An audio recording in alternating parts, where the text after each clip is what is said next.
नमस्कार दोस्तों, विशाल एपिक्स में मैं डॉक्टर विशाल शिवरे आप सभी का सहृदय से स्वागत करता हूं। दोस्तों, लास्ट कथा में मैंने महाभागवत 3 में माँ गंगा के विषय में मैंने आपको बहुत सारी बातें बताई थी। दोस्तों, आज मैं आपको ब्रह्मवैवर्त पुराण के दृष्टिकोण से माँ गंगा के विषय में और भी बातें आपको बताऊँगा। इस ब्रह्मवैवर्त पुराण के विषय में संक्षेप में वर्णन आपको करना चाहता हूँ, जिसमें राधा कृष्ण का बहुत विस्तार से वर्णन आया है। वो राधा कृष्ण के बारे में जो वर्णन मिला है वो राधा कृष्ण गोलोक के निवासी हैं। गोलोक जो सब लोगों से परे है, वहाँ के स्वामी कृष्ण और वहाँ की रानी राधा रानी। इस पुराण के अनुसार उन्हीं के अंशावतार द्वापर युग में राधा कृष्ण के रूप में आए थे, इस पुराण के दृष्टिकोण से। तो दोस्तों, इन बातों में कहीं कन्फ्यूज़न नहीं होना चाहिए, कोई कंट्रोवर्सी नहीं होना चाहिए, क्योंकि हर पुराण हर ग्रंथ के अनुसार उनके तथ्य भी अलग अलग होते हैं। ये आप लोगों की समझदारी, आप लोगों का विश्लेषण है कि आप उसको किस दृष्टि से देखते हैं। सब बातें सत्य हो सकती हैं, कुछ भी हो सकता है इस दुनिया में, और उन्हीं कथाओं की तथ्यों के आधार पर आप लोग उन कथाओं पर विश्लेषण कीजिए। तो इसमें कहीं कोई कंट्रोवर्सी नहीं है, ग्रंथ में लिखा है वही मैंने आपको बताया। दोस्तों, ब्रह्मवैवर्त पुराण में नारद जी नारायण से वार्तालाप कर रहे हैं। तो नारद जी उनसे पूछ रहे हैं कि आप मुझे माँ गंगा के विषय में बताइए। और यह संवाद प्रकृति खंड के अंदर चला। जो प्रकृति खंड, इसके जो खंड हैं दो भागों में डिवाइड किए। जो पूर्व भाग में ब्रह्म खंड, प्रकृति खंड और गणपति खंड, इन 3 खंडों में पूरी कथाओं का समावेश है। दूसरे खंड के विषय में आपको बाद में बताऊंगा। तो भगवान श्री कृष्ण और राधा रानी गोलोक के निवासी हैं, जो उनके भगवान श्री कृष्ण के पलक झपकते ही ब्रह्मा का एक दिन होता है। मनवंतर के विषय में मैं आपको आगे कभी बताऊंगा। तो जैसा कि मैंने लास्ट कथा में आपको बताया था कि माँ जगदम्बा का गंगा अवतार थी, पर उससे पहले भी गंगा कहाँ थी, तो उसके विषय में मैं अब कहानी की शुरुआत करता हूँ। दोस्तों, गंगा गोलोक की एक निवासी थी, जल के रूप में रहा करती थी। एक दिन भगवान श्री कृष्ण और राधा जो गोलोक में निवास करते हैं, भगवान श्री कृष्ण के बाएं अंग से राधा की उत्पत्ति हुई और दाहिने भाग से लक्ष्मी की उत्पत्ति हुई। फिर राधा और कृष्ण दोनों से गंगा की उत्पत्ति हुई, परंतु राधा इस बात से अनभिज्ञ थी कि मेरे से एक और स्त्री की उत्पत्ति हुई। गंगा की उत्पत्ति के बाद बहुत समय तक गंगा गोलोक में किसी से नहीं मिली। फिर एक दिन अचानक भगवान श्री कृष्ण योग मुद्रा में लीन थे, तब गंगा उनके समक्ष आई। उनके मनमोहक रूप को देख करके वो बहुत हैरान रह गई और उनको देखती रही, काफ़ी लंबे समय तक देखती रही। अचानक उस सभा में राधा और उनकी 30 करोड़ गोपियाँ उपस्थित हो गई। 30 करोड़ गोपियों का जो तेज था चंद्रमा की प्रभा के समान था, ऐसा वर्णन ब्रह्मवैवर्त पुराण में मिलता है। परंतु गंगा भगवान श्री कृष्ण को उनके मनमोहक रूप को इस तरह से निहार रही थी कि उसको ये होश ही नहीं था कि राधा और 30 करोड़ गोपियाँ उस सभा में आ चुकी हैं। ये एक बहुत बड़ी बात है। तब राधा रानी को बहुत क्रोध आया, तो भगवान श्री कृष्ण को उन्होंने बोला कि हे प्रभु, ये स्त्री कौन है। श्री कृष्ण ने अपने नेत्र खोले। जब नेत्र खोले तो गंगा एकदम से भयभीत हो गई। उसको होश आया कि मैं कहाँ बैठी हूँ, मैं कितनी देर से भगवान श्री कृष्ण को देख रही हूँ और मैंने किसी पे ध्यान नहीं दिया।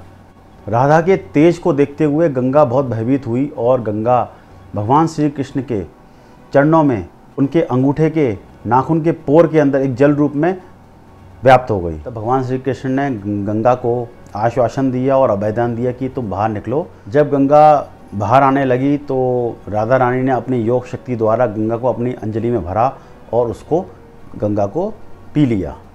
पीने के पश्चात पूरे सृष्टि में हाहाकार सा मच गया। सबके कंठ सूखने लगे, जितने भी, चाहे वो देव हों चाहे ऋषि हों, सब लोगों के कंठ सूखने लगे। जगह पूरा यहाँ तक कि खुद स्वयं गोलोक भी सूखने लगा। तभी तपस्वी और ऋषि लोग गोलोक की तरफ आए और गोलोक में भगवान श्री कृष्ण और राधा की से प्रार्थना की, भगवान गंगा को वापस दे दो, पूरे जल सृष्टि में जल सूख गया है, सबका रस तत्व समाप्त हो रहा है। ब्रह्मा ने और विष्णु ने उनसे प्रार्थना की, गंगा को हमें वापस दे दो। तब श्री कृष्ण ने भगवान विष्णु से कहा कि तुम्हें गंगा से गंधर्व विवाह करना होगा। आने वाले समय में वह तुम्हारे चरणों से निकलते हुए भगवान शिव की जटा में जाकर के पूरे पृथ्वीवासियों का कल्याण करेगी, क्योंकि तुम्हारी उत्पत्ति भी मुझसे ही हुई है। ये वर्णन ब्रह्मवैवर्त में मिलता है कि विष्णु की उत्पत्ति श्री कृष्ण से हुई, तो तुम गंगा को ग्रहण करो। फिर वैकुंठ में गंगा का विवाह उत्सव होता है। और वो लास्ट कथा में आपको बता चुका हूँ कि किस तरह से भगवान शिव के संगीत द्वारा सब द्रव्यमय हो जाता है, सब द्रवीभूत हो जाते हैं।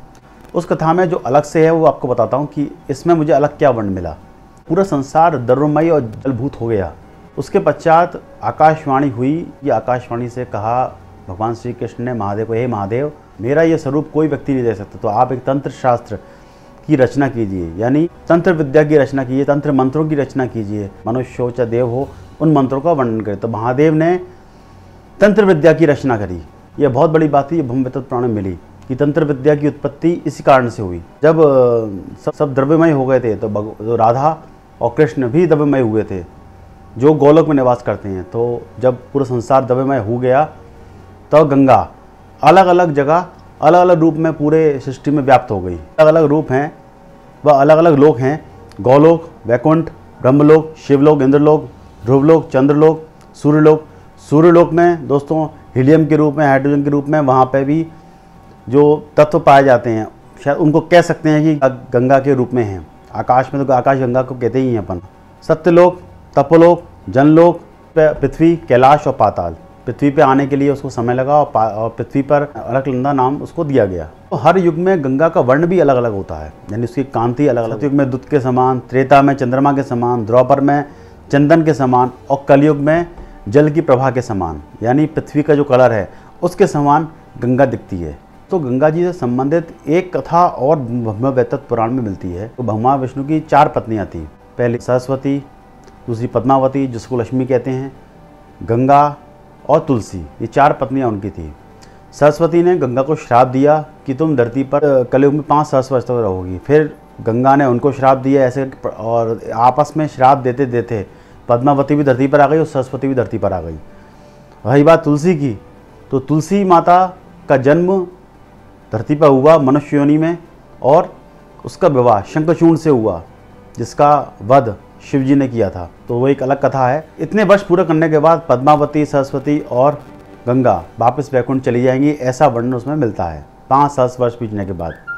अब वो कब होगा ये कोई नहीं जानता। तो गंगा को धरती पर लाने का श्रेय सूर्यवंश को जाता है। सूर्यवंश जिसमें राजा भगवान श्री राम की उत्पत्ति हुई, उस वंश में सगर नाम के एक उनके पूर्वज थे। उनकी 2 पत्नियां थीं, एक विदर्भा और एक शव्या। विदर्भा ने महादेव की बहुत समय तक तपस्या करी और महादेव से ये वरदान लिया कि मुझे तेजस्वी पुत्र चाहिए।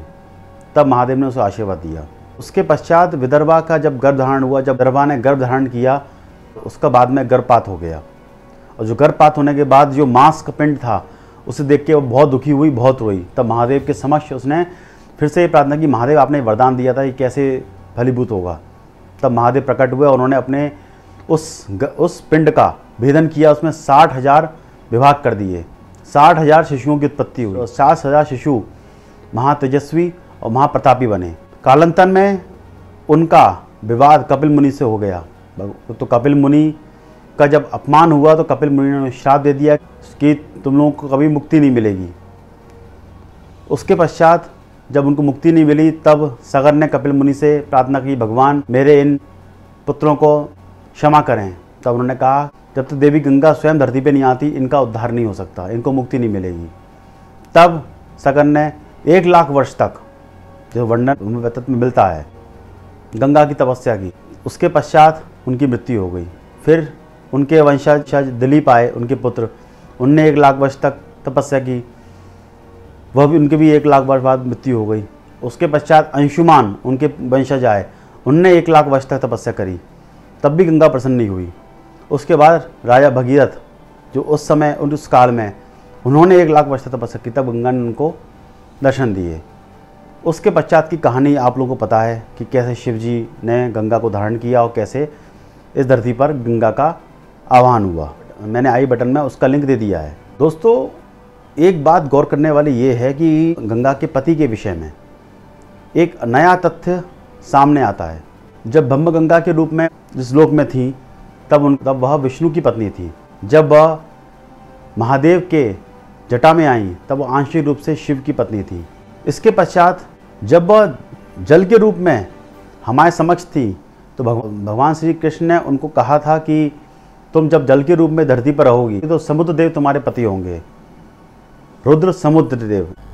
और दोस्तों कहा भी गया है, सरसास्मी सागरहा, यानी जलाशयों में सागर में हूँ।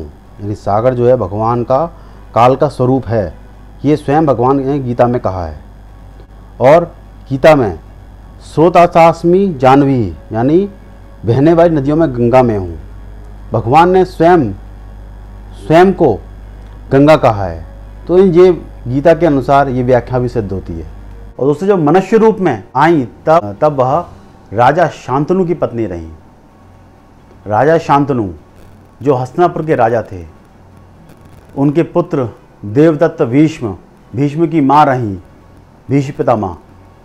तो ये गंगा का बहुत बड़ा तथ्य है जो गौर करने वाला है। दोस्तों गौर करने वाली बात यह है कि जिस गंगा को लाने के लिए इतनी तप किया गया है, इतनी तपस्या की गई है, स्वयं गंगा हमारी धरती पर अवतरित हो चुकी है।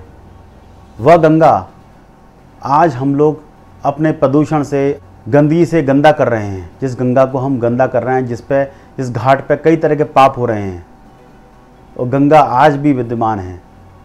हम लोगों की रिस्पॉन्सिबिलिटी है कि गंगा को स्वच्छ रखें, क्योंकि गंगा का इतिहास बहुत अमर है। बहुत तकलीफ़ों से गुजरते हुए गंगा यहाँ तक आई है, और गंगा को लाने के लिए जिन लोगों ने तप किया है, उनकी तप को भुलाना नहीं चाहिए। माँ गंगा सबका कल्याण करती हैं, तो आप जोर से बोलिए हर हर गंगे। आने वाले वीडियो में मैं आपको और भी बहुत सारी ऐसी रोचक कथाएं बताऊंगा अलग अलग विषयों पर। और दोस्तों नारद जी के विषय में भी मैं आपको एक वीडियो बना के बताऊंगा, क्योंकि ब्रह्मवैवर्त पुराण में नारद जी के विषय में भी एक बहुत बड़ा तथ्य, बहुत बड़ी जानकारी है। तो आप मेरे आने वाली वीडियो को बिल्कुल मिस मत कीजिएगा। अब मुझे इजाज़त दीजिए। नमस्कार।